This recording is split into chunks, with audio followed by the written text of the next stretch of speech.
In the first 6 months of 2002, 10 journalists died in the line of duty. In June, a Brazilian reporter who routinely exposed corruption and government misdeeds finds himself a target. ABC World News Tonight anchor Peter Jennings brings us the story of Tim Lopes. To much of the world, the image of Brazil is the 24-hour party known as Carnival. But the front page of Rio's daily newspapers tell a very different story of drugs and guns and prostitution. In August of 2001, on TV Globo, Brazil's largest television network, there was a program called Drug Party. The program documented the unchecked drug sales, crime and prostitution in Rio's favelas, the slums, a story dangerous to capture on television. The reporter, Tim Lopes, smuggled a camera into the crime-infested favelas, home to 1 in 5 of Rio's population, and they are run by the drug lords. Tim Lopes was the 4th child of a police lieutenant and a teacher. The family of 12 lived in a 3-room shanty. Lopes' sister Tanya and his brother Miro went back to their childhood home. From an early age, Tim was concerned about the children in the neighborhood who had less than we had. Once he brought a little boy home and told my mother to feed him. This boy ate with us for 15 years. Growing up in the favelas gave Lopes a sense of mission. He hoped to reduce the level of inequality in Brazil. He would cry sometimes, feeling sad about the things he had seen. But he had no rage, because when he set to write, he believed he was doing his work, and that his investigation would change the world. Sandra Quintelia is the mother of Lopes' son, Bruno. I met Tim in a party. Everybody wanted to dance with him, because he was a great dancer. He danced with all the women in the party. He was the party. They were together for 10 years, and they continue to be great friends. Lopes' stories reveal the dirty world beneath Rio's glitter. He documented the city's rat-infested kitchens. He told the stories of the street children addicted to inhaling glue, and the drug party named Rio's most ruthless criminals. Lopes made himself powerful enemies. The report presented the favelas as lawless and drug-ridden, which they were, and it accused the government of ceding control to the drug dealers. The impact was immediate. It galvanized opposition to the drug dealers, it challenged politicians, and it won Lopes Brazil's top prize for journalism. He was now in very great danger. Nassif Elias Sobrinho, president of the Journalists Union, said Lopes was the only hope that Rio's poor had. Tim Lopes was called because there was no one to hear their problem. The community told the police many times, and nothing was done. On the day in question, Lopes left his wallet, his cell phone, and his dress shirt in his office at TV Globo. Cesar Seabra was Lopes' boss for 7 years. He was doing a story about the funk dance parties in Rio de Janeiro. There, dealers sold drugs and promoted child prostitution in the poor communities. From the television studio, Lopes went to a local mall, where he was rigged with a hidden camera. Inspector Daniel Gomes of Rio's Civil Police. Tim Lopes left towards the Vila Cruzeiro. It was very dangerous work, because Tim Lopes, as a crime reporter, was entering this place without telling the police or any security organization. Lopes went into the favelas wired and unarmed, believing that he could operate safely.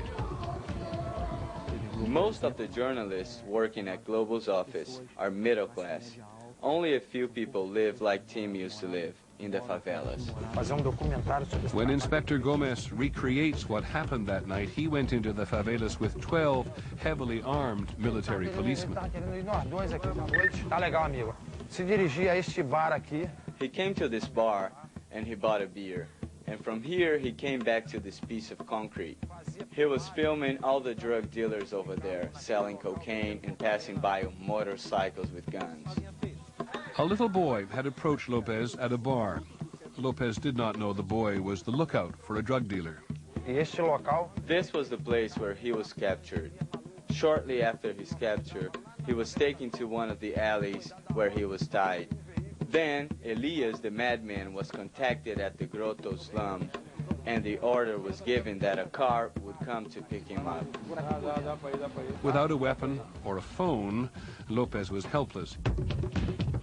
His captors shot him in both legs and then put him into the trunk of a Fiat.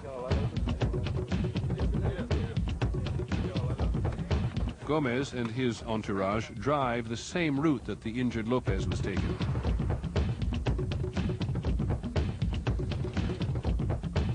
Isso aqui na madrugada, o horário em que Tim Lopes foi capturado à noite.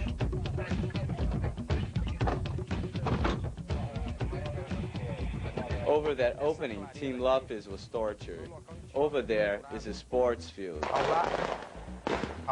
This is the sign the drug dealers give to warn each other that there are policemen around.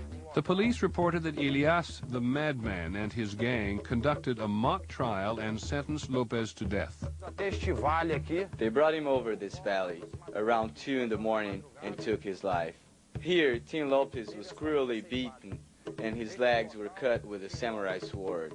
Overnight, Lopes went from byline to headline. On June the 10th, 2002, after their arrest on other charges, 2 of the gang members confessed to the murder. Here, after being burned, his body was mashed with a sharp object. You can still see the marks over here on the stone. Kidnapped, judged, tortured, executed Tim Lopes. A month later, police found Lopes's remains. Only his rib bone, plus his watch, a crucifix, and his hidden camera. A morte do Tim, acho que abriu também. The death of Tim Lopes opened our eyes to a new reality. Now our dilemma is to figure out how to report stories from the neighborhoods controlled by the drug dealers. Seabra says the culture of crime reporting must change. Nós cansamos de dar páginas inteiras de... We're tired of giving the criminals the front page. We're tired of interviewing the criminal on TV. We're tired of empowering the criminal in order to get an exclusive. On September the 19th, 2002, Elias, the madman, was arrested. This is Elias the madman, the boss of the drug trade. At the moment he is arrested, waiting to be sentenced for this crime. His trial date is set for March 2004.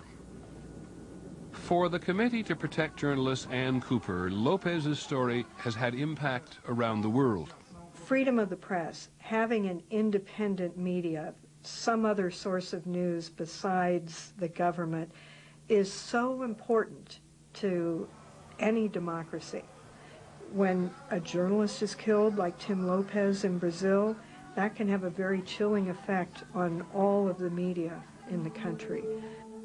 Now, 1 year later, Lopes's family is trying to mend its broken spirit and find the strength to go on. My son asked me what could he do for his father. I said, use the weapons your father used to use. Use the words.